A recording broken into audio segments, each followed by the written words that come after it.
So go ahead and picture a saber-toothed tiger in your mind right now. Right. You're probably imagining, a lone cat-like beast just prowling through the freezing snow. Exactly, waiting to pounce on a woolly mammoth. But according to the stack of paleontological research and fossil records we're doing a deep dive into today, almost everything about that iconic image is a complete lie. Pretty much all of it, yeah. I mean, it wasn't a tiger, it didn't hunt alone, and most shockingly of all, it wasn't even the first of its kind. And not even close to the first. Right. Today, we are looking at how nature basically invented its most terrifying weapon not once, but like 5 completely separate times. Yeah, the fossil record shows this really fascinating pattern of what we call convergent evolution. Nature essentially unlocked the blueprint for the saber-toothed predator from scratch across completely different eras. Completely unrelated branches of the animal kingdom, too, which is just staggering when you think about it. It really is. Because, if you look at the animal kingdom, basic traits like having legs or eyeballs or, 5 digits on a hand, those are a dime a dozen. Right. We don't get super excited when a new species has legs. No, exactly. But hyper-elongated canine teeth, that is an incredibly rare, highly specialized biological weapon. And we need to lay down the ground rules before we start exploring the timeline, because the sources we have are incredibly strict about what actually counts as a saber-tooth. Yeah, the scientific criteria leaves no room for ambiguity at all. To hold the true saber-tooth title, the animal's canines must physically protrude out of the mouth. Meaning they remain clearly visible even when the jaw is shut tight. Exactly. So that instantly disqualifies, like, the African lion, the tiger, or basically any living feline today. It does, yeah. No modern animal meets the criteria. See, I was reading that definition and I immediately thought about a walrus. Or, even something fictional like a vampire. Well, a walrus is actually the perfect counterexample here. Oh, really? Yeah, because walrus tusks are technically elongated teeth, but they don't function as predatory weapons. Right, they use them for other stuff. Exactly. A walrus uses them to forage through dense ice, maneuver heavy objects, or fight rivals for territory. The strict definition requires that those protruding canines be actively used for land-based predation. So it is exclusively an adaptation for hunting.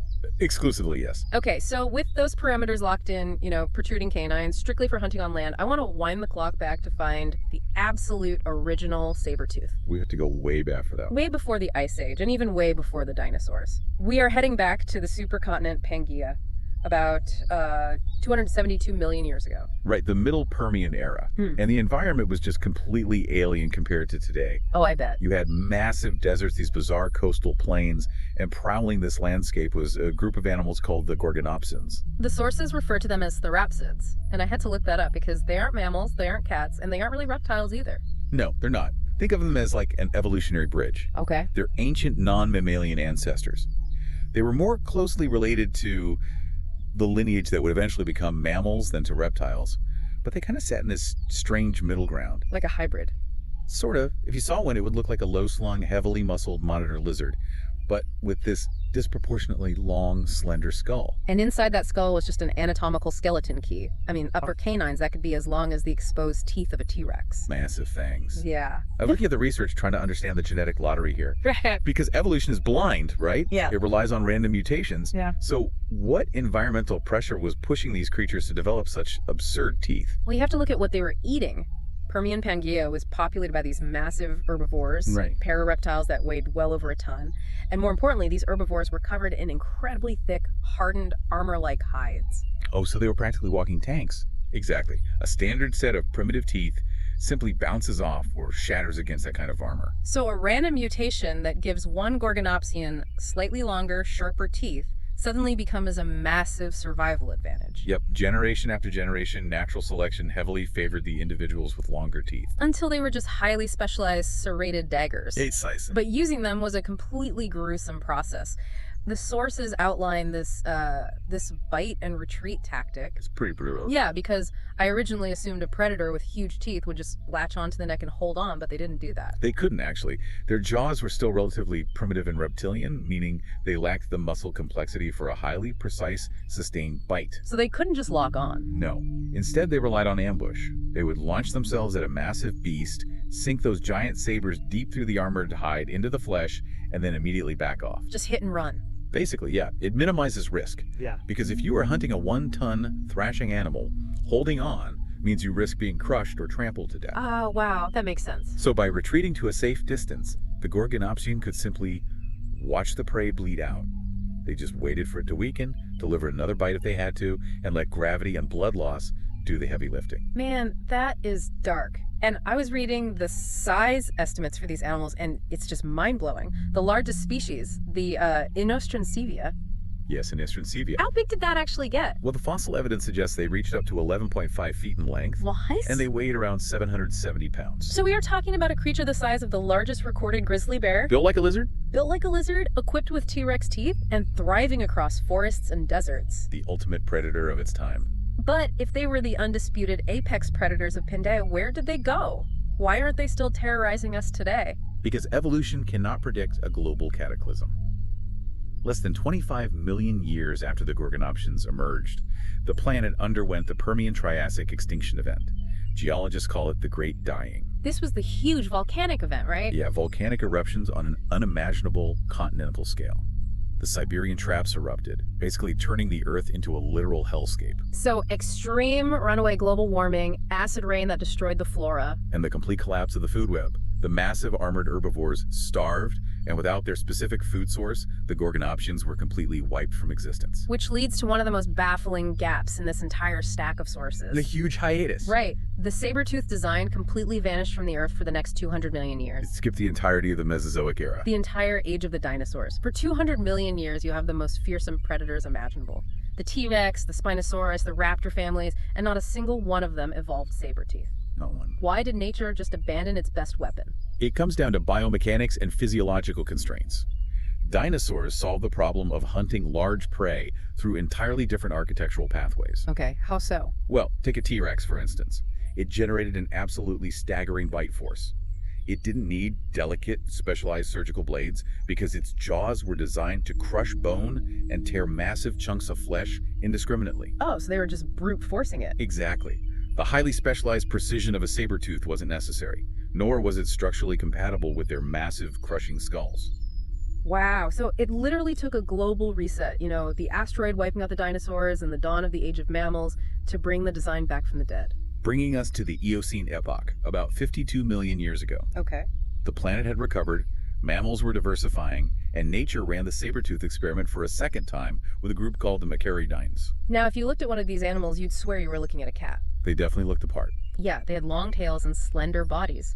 But the sources classify them as false cats. They were placental mammals, but from a completely ancient and separate family tree. Right. And they present this crazy contradiction that I cannot stop thinking about. I kind of call it the golden retriever paradox. I love that. Yeah. Let's unpack the paradox. Okay, so the sources state that the absolute largest species of these false cats maxed out at the size of a modern golden retriever. Pretty small. Right. Yet the fossil record definitively shows they were actively hunting early rhinos and horses. Yep. So my question is, how does a predator the size of a family dog physically wrestle down a rhinoceros without getting absolutely crushed? You have to look at their skeletal structure beyond just the skull. They evolved a secondary secret weapon. Which was? Their forelimbs, they were absurdly powerful.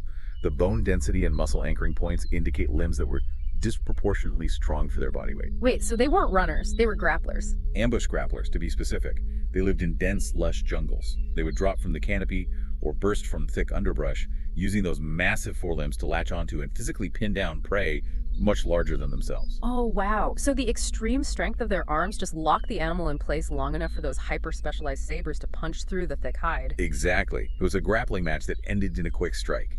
But relying on dense jungles means you are entirely at the mercy of the climate, right? Very much so. Which explains why they were soon completely overthrown by the third evolutionary iteration, the Nimravids. Emerging around 41 million years ago, the Nimravids are often called the false saber-toothed cats. Another group of false cats. Yeah, they shared a very distant common ancestor with modern true cats, having split off roughly 50 million years ago. But they remained a completely distinct evolutionary branch. Okay. And their arrival marks the first time in planetary history that two entirely different groups of saber-tooths coexisted and competed for the exact same territory. I was trying to figure out what gave the Nimravids the edge in that arms race, because they absolutely dominated the earlier grapplers. They benefited from major biomechanical upgrades. First, you have to consider the vulnerability of the teeth themselves. A hyper-elongated canine is inherently fragile. Right, if it snaps off on a bone, the predator starves. Exactly. So the Nimravids evolved protective bony flanges on their lower jaws. Like built-in scabbards. Essentially, yes. When the mouth was closed, the upper sabers rested safely against these bony downward protrusions, protecting them from mechanical stress. That is so smart. And furthermore, the structural anchoring of their jaw joints allowed for a massively wide gape. They could open their mouths to an unbelievable degree, clearing those giant teeth completely out of the way for devastating bite. But the real deciding factor wasn't just the jaw, it was the changing planet, right? Always is. The climate of the Eocene began to cool and dry out significantly. Those lush, dense jungle environments that the earlier false cats relied on for canopy ambushes started transforming. Into open woodlands and scrublands? Exactly. The climbers lost their trees. And the Nimravids were runners. Their skeletal structure was perfectly adapted for pursuit across open ground. So because they were pre-adapted for this new environment, their population just exploded. They spread across North America, Africa, and Eurasia. They diversified wildly, evolving into species as small as bobcats and as massive as modern lions, weighing over 700 pounds. They practically conquered the globe. But there was one massive blind spot. South America. Yes. While the Nimravids were taking over the northern hemisphere in Africa, the continent of South America was completely walled off. It was an isolated island continent at the time. Completely cut off from the rest of the world. And nature used that isolation to run a completely bizarre parallel experiment. The fourth evolutionary instance. Emerging about 20 million years ago, we get the Smilodons. Honestly, the strangest animals in this entire deep dive, the sources classify them as metatherians. Let's translate that for the listener really quick. We're talking about marsupials. Yeah, they belong to an extinct order called Sabertooths, which places them far more closely related to modern kangaroos, koalas, and opossums than to any placental mammal. A marsupial saber-tooth, it sounds made up. It does, but they took the biological upgrades to an absolute extreme. They did. I mean, they had those bony chin guards to protect their teeth, but the wildest adaptation was the teeth themselves. The research says their sabers grew continuously throughout their entire lives. Which is brilliant, because it solves the greatest risk factor for a saber-toothed predator, which is wear and tear. Right. Over a lifetime of hunting, standard teeth become dull, chipped, or broken. Yeah. But the phyllocosmilids developed a self-sharpening mechanism. Because the roots were open and continuously generating new enamel and dentin, the tips remained incredibly lethal and razor-sharp until the day the animal died. But here is the massive contradiction that threw me. Despite having arguably the most intense, continuously growing razor swords of any creature we've discussed, they had an astonishingly pathetic bite force. Very weak. If you look at their skulls, the anchoring points for the masseter and temporal muscles, the primary muscles responsible for a strong bite, they are practically non-existent. Some estimates suggest they bit with less force than a modern human. It's true. I was trying to conceptualize how an animal hunts with a weak jaw and giant teeth, and the only analogy that makes sense is, like, a giant predatory koala doing precision martial arts. I love that. Because they couldn't crush a windpipe, they had to hit an exact bullseye on the neck. The anatomy supports that analogy perfectly, too. They compensated for the lack of jaw muscles with their body structure. They possessed robust, powerful frames and, crucially, semi-opposable thumbs on their forelimbs. Wait, so they had hands? Basically, yes. They would ambush an animal, use those semi-opposable thumbs to grip and manipulate the prey with terrifying surgical precision. And just gently push the sabers in. Exactly. Gently but firmly push their sabers into the major arteries of the neck. They completely bypassed the need for a strong jaw by using the prey's own physiological vulnerability. They just needed to slide the blade into the jugular, which requires very little mechanical resistance. That is so creepy but amazing. I read that they never got huge, though. They maxed out around 90 pounds, roughly the size of a large jaguar, maybe. Why wouldn't they evolve to be massive? They were severely limited by the local competition. South America was dominated by the forest racids, the giant carnivorous terror birds. Yeah, right? When you're sharing an ecosystem with a 10-foot-tall, highly aggressive, flightless bird equipped with a beak shaped like a pickaxe, it severely limits the ecological niches you can safely occupy. Okay, so let's take stock of the journey so far. Nature has built a saber-tooth out of an ancient reptilian cousin, an early placental grappler, a running false cat, and a marsupial assassin. It's quite a lineup. It is. But it was only a matter of time before the true felines finally cracked the code and perfected the design. Bringing us to the fifth, most famous, and final iteration.